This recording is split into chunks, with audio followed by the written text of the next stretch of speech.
I woke up to the terrible sounds of machine gun fire and exploding bombs. My bed shook so hard that I almost fell off. Then there was a violent jolt, and I knew a bomb had fallen on the roof. I screamed in terror, my children.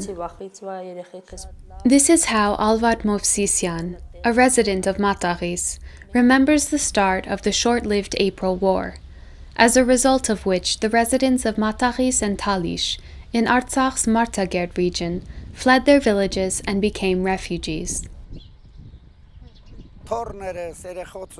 I barely managed to take my children and grandchildren to safety. When the fighting started at 3:30, I took them to the basement. Then, at around 5 o'clock, we ran out of the village. If it weren't for the patriotism and dedication of our armed forces, as well as the unflinching support of local communities, Artsakh would likely have sustained far greater losses. The moment the war erupted, everyone knew exactly where to go and what to do, sometimes at great personal risk. I told my husband, "You're not going anywhere." And he said, "Why? Do I look like a traitor? We'll go fight like everyone else." "Well," I said, "everyone else has someone to take care of them." We then called my father, and my husband said he was going to the front line. He was leaving his family behind to go fight on the front line. I told him, "At least take us to safety first. Then go do your patriotic duty."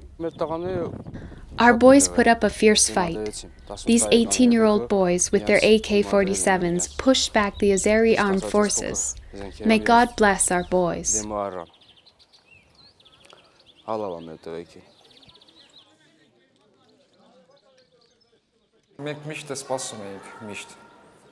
We've always expected an Azeri invasion, but the lesson here is that we should be even more prepared, even more vigilant.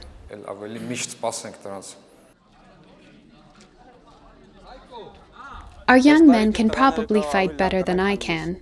I'm 10 or 15 years older than them, so probably they can fight better than I can.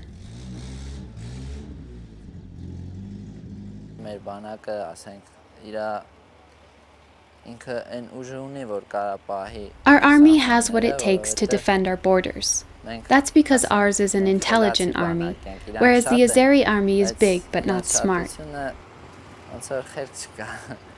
It seems to me that our army is smarter, with excellent strategies in place. So our people should be confident of the strength of our armed forces, but also be ready to provide assistance whenever it's needed.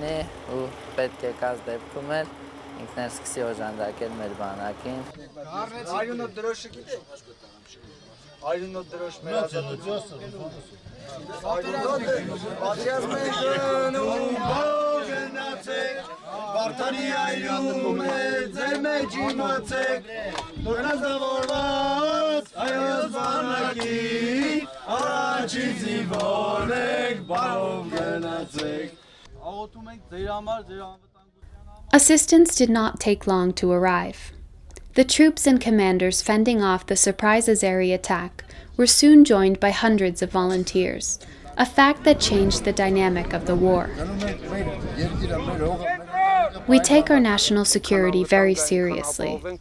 If the Azeris sensed the slightest weakness in our security and preparedness, they would invade Artsakh right this moment. But they realize that they can't. Today, wars are raging across the world, and people are fleeing war zones.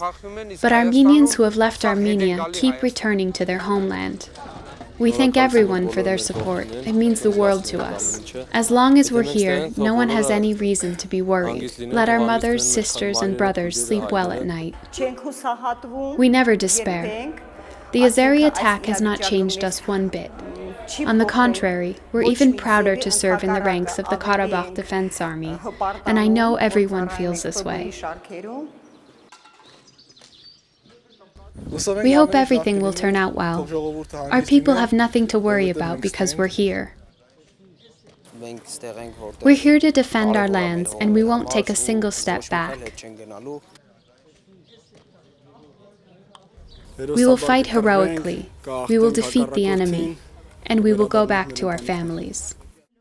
Our young and old soldiers and volunteers stand firmly and unwaveringly at the border. What remains to be done is for the Armenians of the world to join forces and quickly rebuild the war-ravaged villages of Talish and Mataghis so that their residents can return to their homes.